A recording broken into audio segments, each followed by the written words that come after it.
Bonjour à tous. J'espère ne pas être rendue assise à la fin de ma présentation à cause du micro.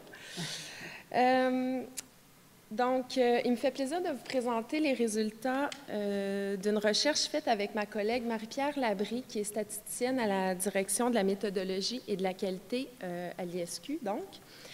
Et cette recherche a été faite en collaboration avec Nadine Ouellette, qui est chercheure à l'Institut national d'études démographiques à Paris. Je vous parlerai donc aujourd'hui des inégalités sociales de santé au Québec en analysant, selon l'âge, la prévalence de l'incapacité et la prévalence des maladies chroniques en 2010-2011. Voici donc le plan de ma présentation d'aujourd'hui. Je vous ferai une courte introduction ainsi qu'une mise en contexte de notre étude. Je vous présenterai brièvement les principaux objectifs de notre étude, les mesures utilisées et la méthode d'analyse que nous avons privilégiée pour atteindre ces objectifs. Les premiers résultats vous seront présentés et je terminerai avec une courte conclusion. Je tiens à préciser qu'il s'agit d'un projet encore en progression puisque les résultats sont très récents, donc l'interprétation des résultats n'est pas encore complétée. Commençons avec le contexte dans lequel s'inscrit notre recherche. Plusieurs modèles de déterminants de la santé sont élaborés en tenant compte principalement de trois grands groupes de facteurs individuels, du milieu de vie et des systèmes et du contexte global. Certaines inégalités déjà présentes dans la société mènent à des inégalités de santé. On parle donc de déterminants des inégalités de santé que l'on peut regrouper en deux grandes catégories de facteurs, soit ceux de la position socio-économique et ceux du contexte socio-économique et politique. Ces facteurs jouent un rôle prédominant dans les différences d'état de santé et même dans les différences de mortalité entre les individus. Ces inégalités sociales de santé sont souvent mesurées à l'aide de calculs d'espérance de santé, par exemple l'espérance de vie sans incapacité ou l'espérance de vie sans maladie chronique, mais dans notre étude, on s'intéresse plutôt à une mesure de prévalence.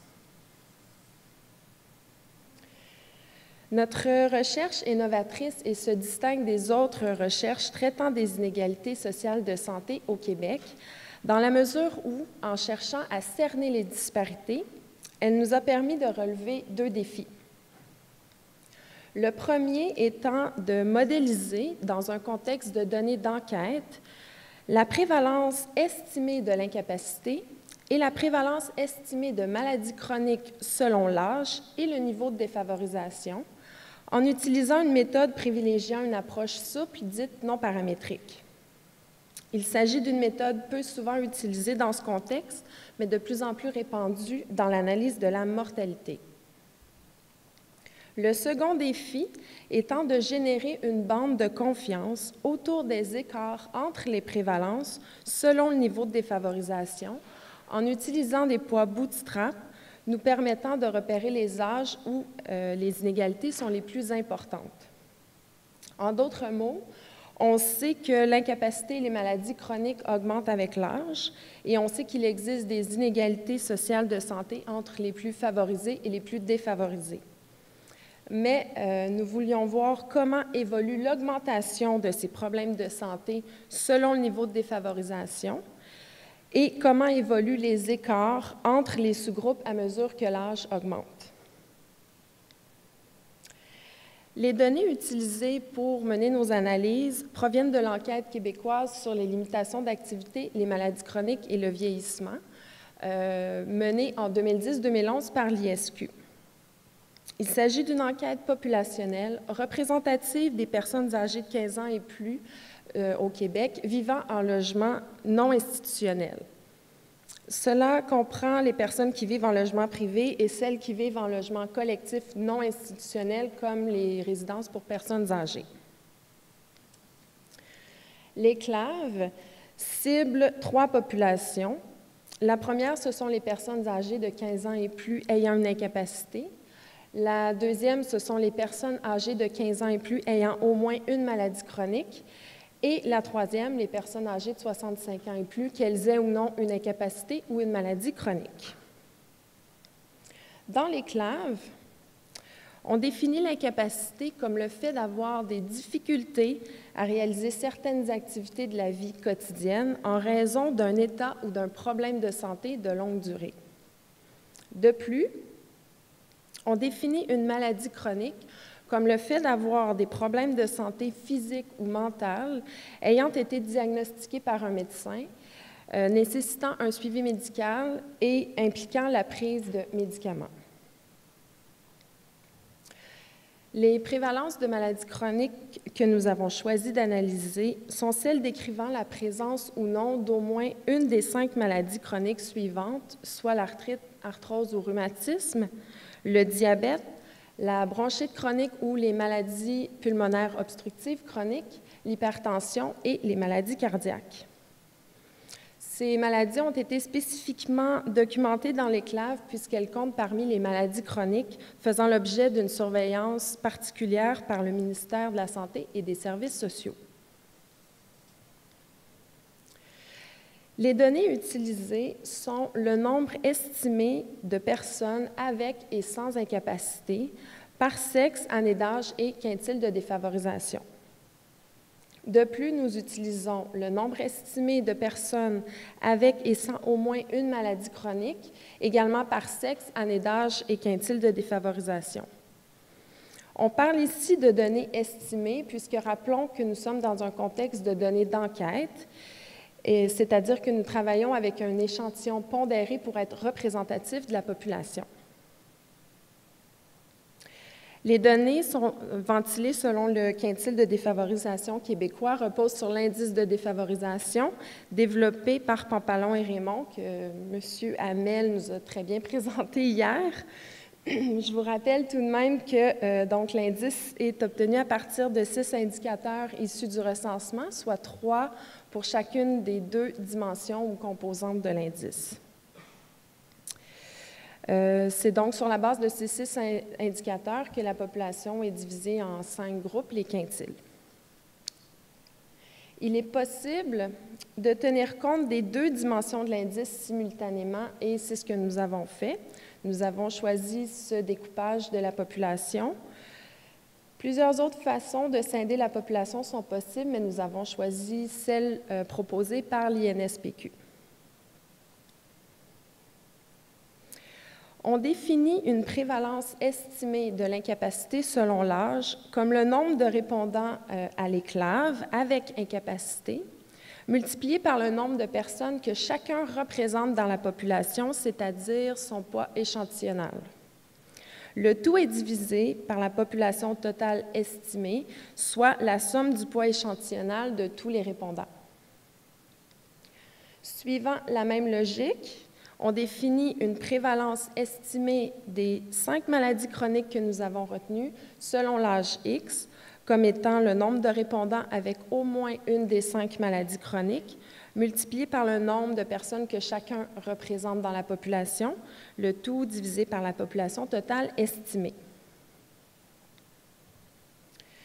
Comme je l'ai mentionné précédemment, nous avons privilégié une méthode qui est plus souvent utilisée pour modéliser la prévalence de l'incapacité et des maladies chroniques selon l'âge et le quintile de défavorisation.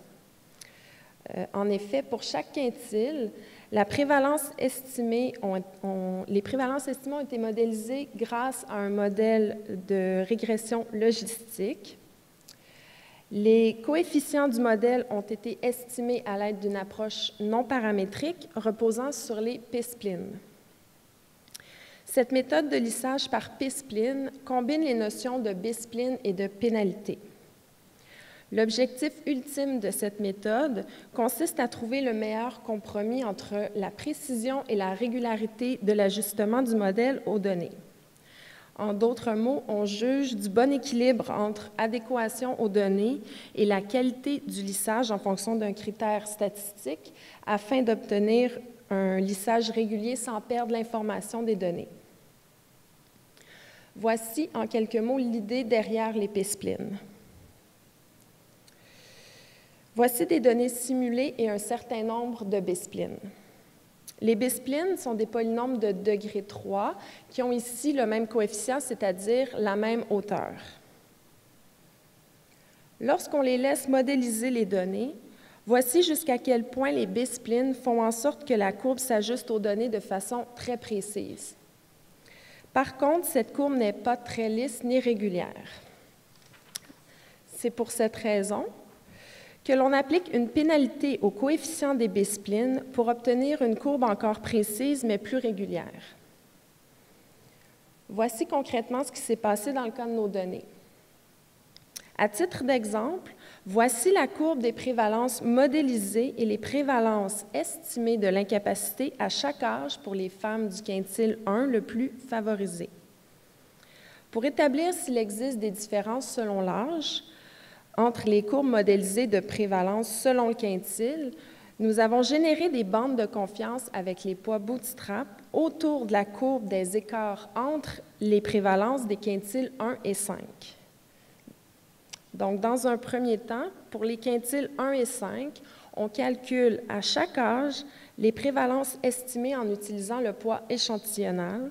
On modélise ces prévalences, puis on calcule l'écart entre les deux quintiles. C'est ce que représente la courbe pleine. Puis, dans un deuxième temps, les poids de bootstrap sont utilisés pour générer l'intervalle de confiance, les courbes en pointillés. Passons maintenant au premier résultat de notre étude. Cette figure présente les courbes lissées de la prévalence de l'incapacité chez les femmes du Québec en 2010-2011, selon l'âge, pour les quintiles 1 et 5 de l'indice de défavorisation. On remarque d'abord que c'est au-delà de 30 ans que la prévalence semble plus élevée chez les plus défavorisés, la courbe en bleu, par rapport aux plus favorisés, la courbe en rose. Les courbes de prévalence montrent une augmentation relativement constante à mesure que l'âge augmente. Si l'on se concentre sur les âges auxquels les écarts entre les quintiles sont statistiquement significatifs, on peut voir que les inéquités sont présentes à chaque âge entre 42 et 52 ans, et des écarts significatifs sont constatés également entre 58 et 79 ans.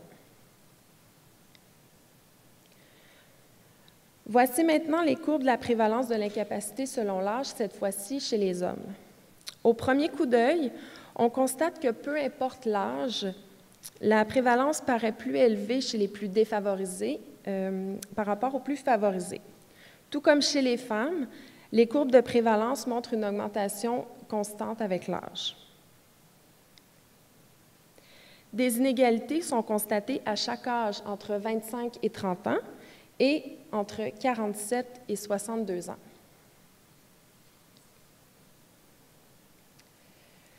Cette figure montre les courbes de la prévalence des 5 maladies chroniques retenues chez les femmes selon l'âge pour les quintiles extrêmes de l'indice de défavorisation. Rappelons que les 5 maladies que nous avons retenues sont l'arthrite, le rhumatisme, le diabète, la bronchite chronique et les maladies pulmonaires obstructives chroniques, l'hypertension et les maladies cardiaques. On remarque d'abord que les courbes de prévalence ont une toute autre forme que celle présentée précédemment pour l'incapacité. En effet, la progression est importante jusqu'à environ 65 ans pour le quintile le plus favorisé, la courbe en rose, et semble atteindre un plateau au-delà de cet âge. Pour le quintile le plus défavorisé, ce plateau est atteint à des âges plus élevés, soit vers 70 ans. La courbe de prévalence chez les plus défavorisés semble presque toujours au-dessus de la courbe de prévalence chez les plus favorisés. Les données nous permettent de conclure à des écarts significatifs selon le niveau de défavorisation entre 47 et 56 ans et entre 70 et 76 ans. Finalement, voici les courbes lissées de la prévalence de maladies chroniques chez les hommes. Tout comme chez les femmes, la progression selon l'âge est relativement marquée. L'allure de la courbe en bleu des prévalences modélisées pour les plus défavorisés nous laisse supposer qu'au-delà d'environ 60 ans, les effectifs sont trop peu élevés pour bien rendre compte de la tendance. Des écarts sont significatifs entre les quintiles extrêmes de l'indice de défavorisation entre 50 et 59 ans. Voici ce qui me semble important de retenir. Merci.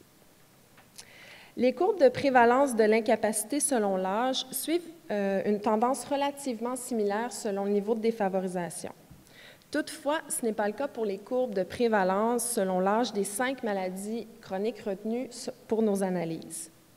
En effet, chez les femmes, un plateau dans les prévalences est atteint à des âges plus jeunes chez les plus favorisés par rapport aux moins favorisés.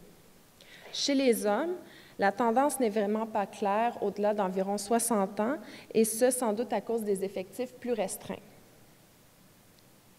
On constate des inégalités sociales de santé dans la prévalence de l'incapacité selon le niveau de défavorisation pour certains âges chez les hommes et encore davantage chez les femmes.